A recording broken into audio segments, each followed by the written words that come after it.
Hi, my name is Ellie Hecker, and this is my Lab 3 on magnetic fields of bar magnets. The purpose of this experiment was to investigate the magnetic field of permanent dipole magnets and gain a better understanding of distance dependence in magnetic fields. Using the Biot-Savart law, I calculated the magnetic field of the bar magnet at different observation locations and found that the distance dependence n was negative 2.8723. The magnetic moment mu was 5.223 am squared, and the magnetic field at 45 degrees experimentally was 2.533 e to the negative 0.5, 3.5 e to the negative 5, 0 teslas, and computationally it was 1.1448 e to the negative 5, 3.43439 e to the negative 5, and 0 teslas. Some of the main physics principles used in this experiment were the magnetic field produced by the Earth, the distance effect on magnetic field, which tells us that the further away from a source we will have a smaller magnetic field, while closer to the source we will have a larger magnetic field, the Biot-Savart law for a point charge, and the magnetic dipole equation, and the bar magnitude equation, which I have attached screenshots of here. I began the process to complete this experiment by compensating for magnetic north. The magnetic field of the bar magnet needed to be orthogonal due to the Earth's magnetic field.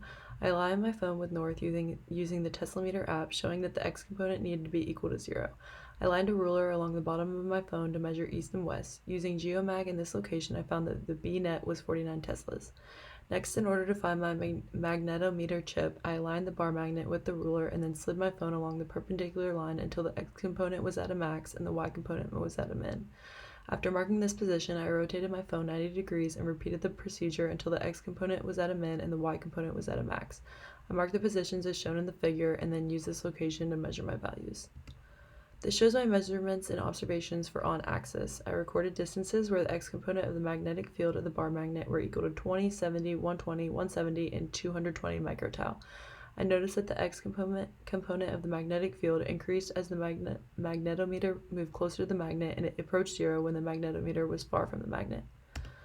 The following data shows my off-axis measurements at different distances of dperp. I used these measurements along with the magnetic field of the Earth at these distances to calculate the experimental magnetic field. A logarithmic graph was used to show this data, which followed an equation of y equals negative 2.8166x minus 13.7758, and you can see that the magnetic field decreases as the distance decreases.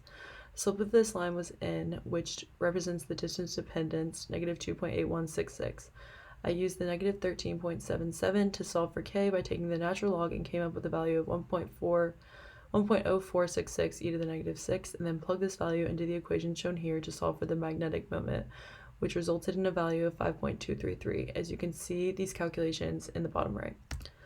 So in writing my code to create computational model to represent these magnetic fields, I first defined constants and then the magnet and magnetic field functions using my previous calculations in the Biot-Savart law, which is shown here.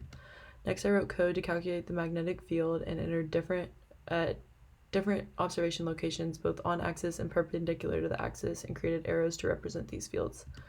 Last, I did the same thing to calculate and represent the magnetic field 45 degrees off axis using the dperp that I calculated earlier. My computational model is shown here. The orange field represents the magnetic field on axis, the blue arrows represent the perpendicular magnetic field, and then the purple arrow shows the magnetic field at 45 degrees. To summarize my results, I observed that the magnetic field differs depending on the observation location that is used. I found the distance dependence to be negative 2.8723, and using the percent difference equation, I used this value and our theoretical value for n to calculate a percent error of 4.257%. The magnetic moment was calculated to be 5.233, and the magnetic field at 45 degrees was experimentally found to be 2.533 e to the negative 0.5, 3.5 e to the negative 5, 0 teslas, and computationally it was 1.14 e to the negative 5, 3.43 e to the negative 5, and 0 teslas. The percent error for the magnetic field was calculated to be 19.67%. In conclusion, if the magnetic north had not been compensated for at the beginning of the experiment, then our magnetic field would not be on axis, which would result in inaccurate Teslameter readings and calculations for k, mu, and n, and we would have a greater percent error. If we were to stick two identical magnets together end to end and redo the experiment, then the magnetic field would increase significantly because the two bar magnets would be oriented in very similar ways, therefore increasing the field. Thank you so much. If you have any questions, please let me know.